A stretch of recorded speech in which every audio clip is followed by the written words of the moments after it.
The one thing they all have in common, I think, is they're hungry. And I know that sounds simplistic, but I believe that's the single most important element that separates the quality of people's lives.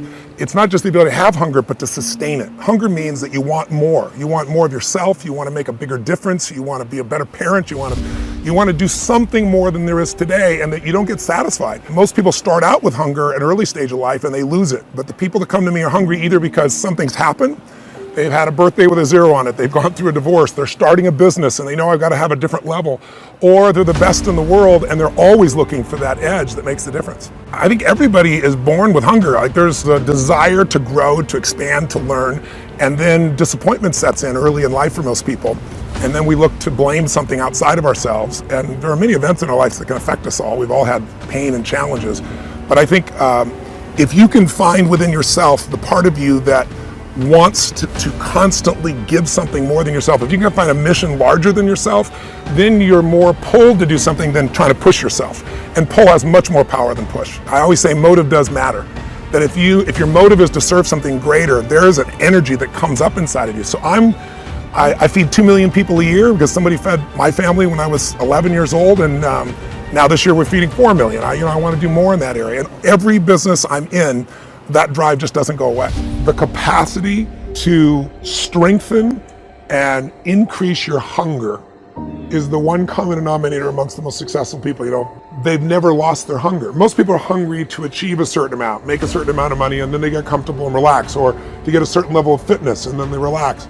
But Richard is as driven today as when he was 16 years old starting. I mean, he's like on fire, and he's 65 years old. Warren Buffett is 85 years old. He's as driven today as when, he began the journey, right? I believe intelligence. I love people that are wickedly smart. And I work to be wickedly smart by educating and training myself and so forth, and training my brain. There's a lot of intelligent people who can't fight their way out of a paper bag, right? Hunger is the ultimate driver, because if you're hungry, you can get the strategy, you can get the answer. If you can't model it, you can find it. So hunger, modeling would be maybe the next best skill. Knowing that success leaves clues. The best way is get around where it's better and things will hit you. Who you spend time with is who you become. How bad do you want your goal right now? Do you want it as bad as breathing? Do you want it as bad as anything you ever wanted in your life? And if you calibrate it at the highest enough levels, what I found is the people that are the hungriest, they find a way. When you know why you want something, when it's desperation, the power of being desperate is something that most people avoid. They think desperation is a weakness. And I'm here to tell you, desperation is one of the most powerful emotions you could possibly possess, because when you're desperate, you find reserves and reservoirs of ideas, talents, and a strength that you don't know you have when you find yourself in a desperate situation. So ironically, the one thing most people avoid in their life, hunger, which is caused by being desperate. When you're starving, you become desperate. So the number one thing we need more than anything to win is hunger, which comes from a state of desperation. Yet we're constantly trying to comfort ourselves in the real world to avoid the state of being desperate.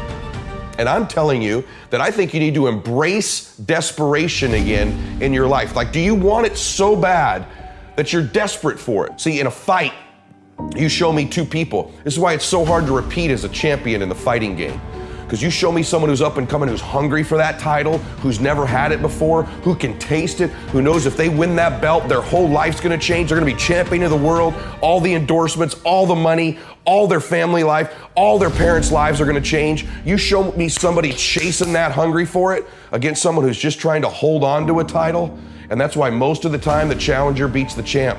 It's hard to repeat as a champion because the hunger goes down just a little bit. The greatest athletes, the Kobes, the Bradys, the Jordans of sports, have a way of feeding their hunger all the time and increasing it. What separates them isn't just their work ethic, isn't just their talent, although those things matter, isn't just they practice more. What separates them is they're just hungrier.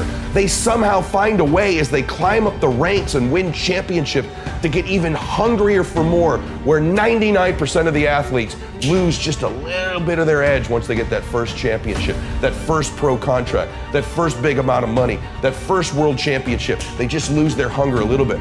And then there's the elite, they get hungrier. It feeds the beast.